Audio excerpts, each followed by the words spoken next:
This right here would make most Porsche enthusiasts cringe. That is a 1981 Porsche 911 SC, tearing through the mud. Here's why one company turns luxury Porsches into off-road beasts.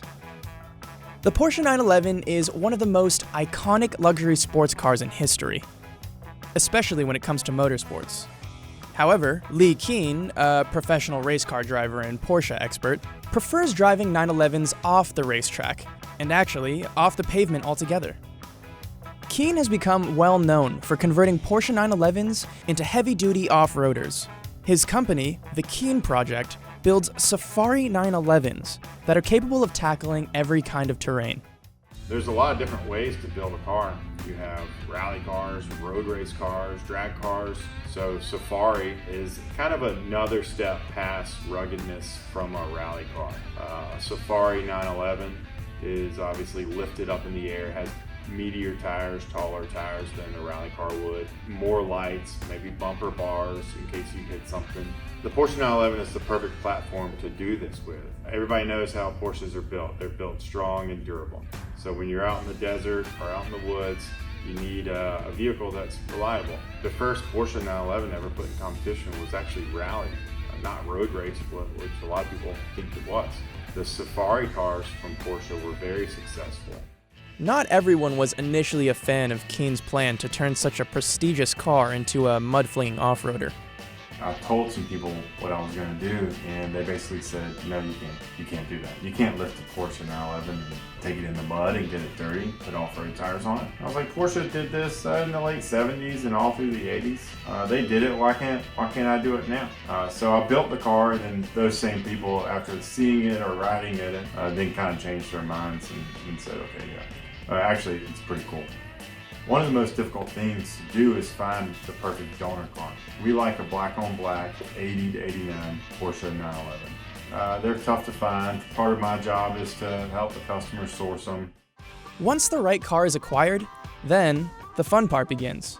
So for the exterior, the car will get stripped down, sanded down, all the windows pulled out. Put new windshields in, a lot of new seals, new taillight lenses. We basically go through and get it looking really sharp. And then we add all the Safari stuff, so we got the mud flaps, the bumper bars, the light pod, and all that fun stuff we stick on top of it. The car will get whatever flavor of Porsche color you want. There's a lot of them. That's one of the things that I really love, some of the great colors over the years. You know, we want to use that. We want the car to pop. The interiors, Porsche made all this crazy fabric material in the 70s and 80s, and I try to use that as much as possible. So you'll see some really funky stuff. And I mean, why not? You're lifting a Porsche 911, you're putting off-road tires on it, you're gonna go out in the woods and get it dirty. You might as well have a interior to match the personality. So on the mechanic side, we have all the major suspension components get replaced. We pretty much touch every part, but we also keep it very, very simple, kind of originally as Porsche imagined it. Keen assures quality by personally test driving each car himself. I'm also driving the car during the whole build process. So I can feel things, I can feel as the car evolves. If I feel something that's not quite right, we can fix it before it goes to the customer. So hopefully when they get the car, all they need to do is turn it on and go have fun. For those interested in their own Safari Porsche, be aware these babies don't come cheap. So total budget for the customer should be about $120,000. That includes the donor car, the Safari treatment, and my management fee at the end. I like to call it the do-it-all 911. You really can do whatever you want with these cars. They're rugged, they're tough, they can handle it.